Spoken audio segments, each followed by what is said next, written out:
இவர் போல யார் என்று ஊர் சொல்ல வேண்டும், கண்ணதாசன் யார் என்பதை ஊர் சொல்ல வேண்டும் என்ற அற்புதமான அரங்கை எங்களுக்கு வழங்கியிருக்கின்ற எங்களுடைய மரியாதைக்குரிய தமிழ்ச்சங்க தலைவர் முத்து ஐயா அவர்களுக்கு முதற்கண் எங்களுடைய வணக்கங்களையும், செயலாளர் அவர்களுக்கு வணக்கங்களையும் தெரிவித்துக் கொண்டு இதோ கவியரங்கத்திற்குள் இன்ப தமிழ் மொழி, இனிது பேசும் மொழி, இலக்கணம் அணிந்த மொழி, இலக்கியம் நயந்த மொழி, உணர்வில் கலந்த மொழி, உணர்வாய் அமைந்த மொழி, பாவேந்தர் கற்ற மொழி, பாராள வந்த மொழி, அன்னை தமிழுக்கு முதல் வணக்கம். உற்ற நலன் நம்மொழியால் கற்றவர் நிறைந்த அவை இதுவே, யார் எவர்க்கோ தலைவணங்கும் காரிருள் தனிலே அகப்படாமல் கதிரொளி கல்வி சிந்தை பூண்டு வெம்பும் மூட நிலை போக்கி வெற்றிதனையே சூடிடுவோம். அரங்கு நிலை ஆன்றோருக்கு இனிய வணக்கம். அனைத்தும் அறிந்தவர்கள், சொற்சுவை புரிந்தவர்கள், இளம் கவி என்றாலும் ஏற்று ரசிப்பவர்கள், கவிதை சுமாராக இருந்தாலும் கைத்தட்டி ரசிப்பவர்கள், அரங்கு நிலை ஆன்றோர் பெருமக்களுக்கு என்னுடைய அன்பான வணக்கங்கள். ஏகியது பூந்தமிழ், ஏகும் புயலாக போகச் சொன்ன இடம் இந்த கவியரங்கம். இளம் படை நாங்கள், நல்ல கவிபாட வந்திருக்கின்றோம், கொடையருள்வாய் நற்றமிழை. முற்றிலும் பெண் கவிஞர்கள் நிறைந்த மேடை இது. பெண்ணை பற்றி பாடாத கவிஞர் இல்லை, பெண்ணை பாடாதவன் கவிஞனே இல்லை. பெண்ணே கவிதை. அதனால்தான் என்னவோ கவிதையே வாய் திறந்து கவி சொல்லும் வாய்ப்புகள் குறைவாக அமைந்தது. பாத்தீங்கன்னா பெண் கவிஞர்கள் கொஞ்சம் குறைவாக தான் இருப்பாங்க ஆண்களை விட. பெண்ணே கவிதை. அதனால்தான் என்னவோ கவிதையே வாய் திறந்து கவி சொல்லும் வாய்ப்புகள் குறைவாக அமைந்தது. அதையும் இந்த கவியரங்கம் நிறைவு செய்தது. எத்தனை கவி சொன்னாலும் இத்தனை கவிஞர்களுக்கு இணையாகாது. எத்தனை கவி சொன்னாலும் இத்தனை கவிஞர்களுக்கு இணையாகாது. கவியரங்க கவிஞர்களுக்கு அன்பு வணக்கம். தமிழ்ச்சங்க தலைவர், புதுவை தமிழ்ச்சங்கத்திற்கு கிடைத்த வரமே, அசைக்க முடியாத ஆழமரமாய் தமிழ்ச்சங்கத்தை பலப்படுத்தி இருக்கும் உரமே, உழைப்பில் சிவப்பையும் உள்ளத்தில் வெண்மையையும் பெற்றிருக்கும் நிறமே, தனக்கென தனிபாடு கொண்டு படையோடு பதித்துக் கொண்டிருக்கும் தடமே, கல்வி வல்லலாய் கனிவான வழிகாட்டியாய் போலிகளை புறம் தள்ளி எப்போதும் வெற்றி நடைபோடும் தமிழ் சங்கத்தின் சிங்கத்திற்கு முதன்மை வணக்கம். 2 நாளாக ட்ரெண்டிங்கில் இருக்கிறதாம். இளைஞர்களுக்கு தெரியும், பெரியவங்களுக்கும் தெரியும். 2 நாளாக ட்ரெண்டிங்கில் இருக்கிறதாம் கூமாப்பட்டி. படையெடுக்கிறது சுற்றுலா கூட்டம். இணையத்தை திறந்தால் இதே பேச்சு, செய்திக்கு தாவினால் இதே அறிக்கை, ரிலாக்ஸ் பண்ண ரீல்ஸ் போனால் Koomapatti reels, Koomapatti means, Koomapatti likes. கூமாப்பட்டியின் சலசலப்பு இன்று வரும், இன்றே போகும். எங்கள் சிறுகூடல் பட்டியும் சித்திர தமிழ்ச்சுவையும் சில்லென்ற திரைப்பாட்டும் முத்திரை தத்துவமும் முத்தான தாளாட்டும் கவிதையும் காவியமும் வாழ்வியலை உணர்த்திய வாக்கிய செழுமையும் என்றும் என்றென்றும் ட்ரெண்டிங். நம் கவிஞரின் புகழுக்கு என்றுமே இல்லை எண்டிங். கவியரசு கண்ணதாசன், பெயரிலேயே காதல். கண்ணனின் தாசன் அல்லவா? புகழ் கவிதை, பெருமை தமிழ் மொழி, திறமை படைப்பு, சொல்லில் பலரை சொக்க வைக்கும் சொல் வேந்தர், வார்த்தை வடிவிலேயே சிக்க வைத்த கவிதை சித்தர், பூக்கின்ற பூவினிலே வாழ்க்கையினை உரைத்திடுவார், தோற்காத செந்தமிழால் தோழமையை பாடிடுவார், கவிதையோடும் பாடலோடும் தமிழோடும் தள்ளாடும் மதுவோடும் நித்தம் சஞ்சரித்த தமிழ் மகன். கைவிரல் பட்டு இவர் தொட்டு எழுதும் எழுதுகோளுக்கும் சிந்தையில் பட்டு விடும் சொல்லுக்கும் கற்பனைக்கும் ரசிகர்களும் ரசிகையரும் ஏராளம் ஏராளம். காதல் கவிரசம் எழுதுகையில் காகிதத்திற்கும் பேனாவிற்கும் காதல் மலர்ந்த கதை இருந்திருக்கும். கேட்டு பாருங்கள், நிச்சயம் அவை இதை உரைக்கும்.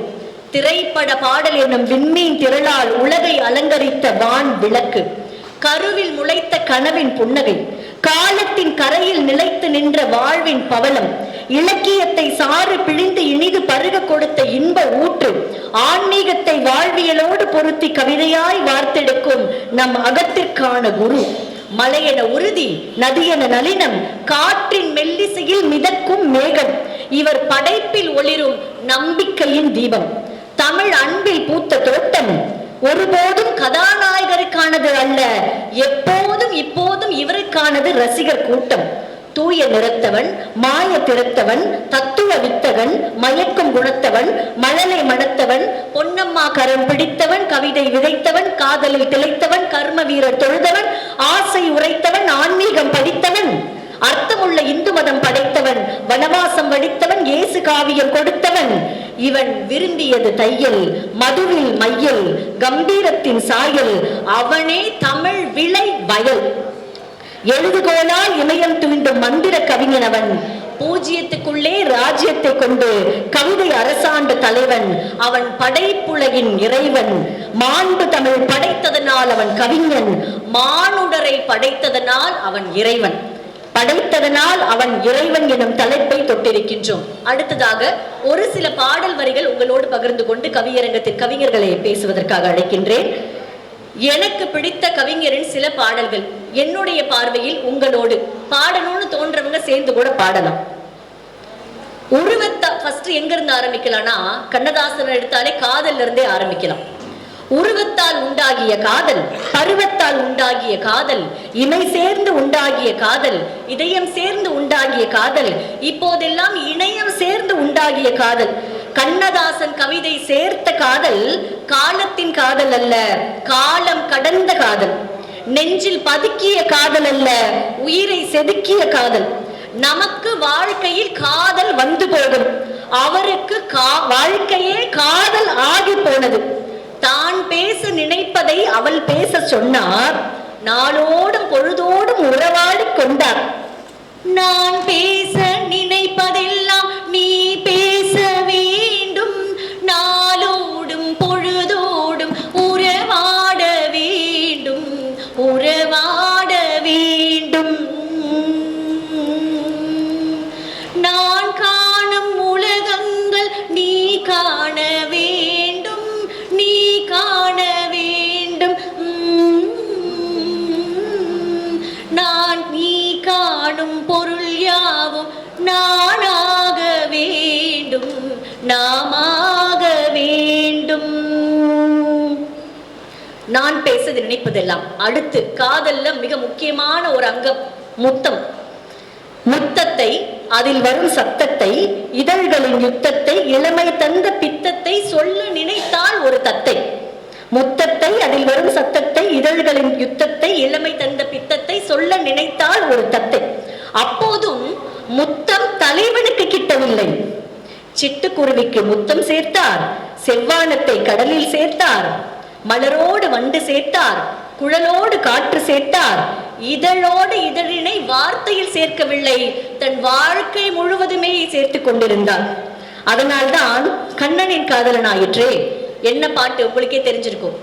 சிட்டுக்குருவி முத்தம் கொடுத்து சேர்ந்திட கண்டேனே, செவ்வானம் கடலினிலே கலந்திட கண்டேனே, மொட்டு விரிந்த மலரினிலே வண்டு மோதிட கண்டேனே, மூங்கிலே காற்று வந்து மோதிட கண்டேனே. ஓய், எவ்வளவு அழகான பாட்டு. அடுத்து ஒரு பாடல்.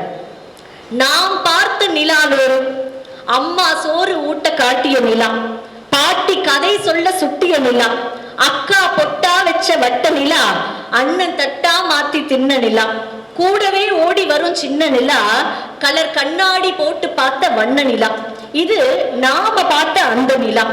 சேரா தூரத்தில் நின்று கண்ணுக்கு தெரிஞ்ச நிலா. கவிஞன் ஆயிற்றே, நாம் கண்ட காட்சி கவிஞன் கண்டிடலாமோ? நிலவை பார்த்தார், நிதர்சனம் சொன்னார் இப்படி. அன்று வந்ததும் அதே நிலா சச்சச்சா, இன்று வந்ததும் அதே நிலா சச்சச்சா, என்றும் உள்ளது ஒரே நிலா, இருவர் கண்ணுக்கும் ஒரே நிலா, இருவர் கண்ணுக்கும் அதே நிலா. கண்கள் நான்கு, காட்சி ஒன்று. அங்கே தொலைவில் அவனிருந்து பார்ப்பதும், இங்கே இல்லத்தில் இவனிருந்து நோக்குவதும். எங்கே தெரியும் அந்த நிலா? அது எங்கள் கவிஞனின் சொந்த நிலா. நிலவில் கால் தடம் பதித்திருப்பார் என்ற சொல்லாடல் வரலாற்றில் உண்டு. நிலவில் கால் தடம் பதித்தார் என்ற சொல்லாடல் வரலாற்றில் உண்டு. கண்ணதாசன் நிலவில் தனது கைத்தடம் பதித்ததற்கு சான்று பகர பாடல் 100 உண்டு. அவ்வளோ நிலா பாட்டு எழுதியிருக்கார். அவ்வளோ அத்திக்காய் காய்க்காய் ஆலங்காய் வெண்ணிலவே, அது கூட நிலாவை சாட்சியா வச்சு எழுதின ஒரு பாட்டு தான். எழுத்துலக நிலாவின் அன்றைய எலான் மாஸ்க் கண்ணதாசன் தான். இப்படி எத்தனையோ அழகழகான பாடல்கள் வாய்ப்பு இருக்கும் போது இன்னும் நிறைய எடுத்துட்டு வந்திருக்கேன். வாய்ப்பு இருக்கும் போது ஒவ்வொன்றாக பாடலும் அது சார்ந்த பார்வையுமாக இந்த கவியரங்கம் செல்லும். நம்ம தமிழ்ச்சங்க தலைவருக்கு மிகவும் பொருந்தக்கூடிய பாடல் அது. பட்டிமன்றமா இருந்தா முதல்ல அந்த பாட்டு வாழ்த்து பாட்டா பாடியிருப்போம்.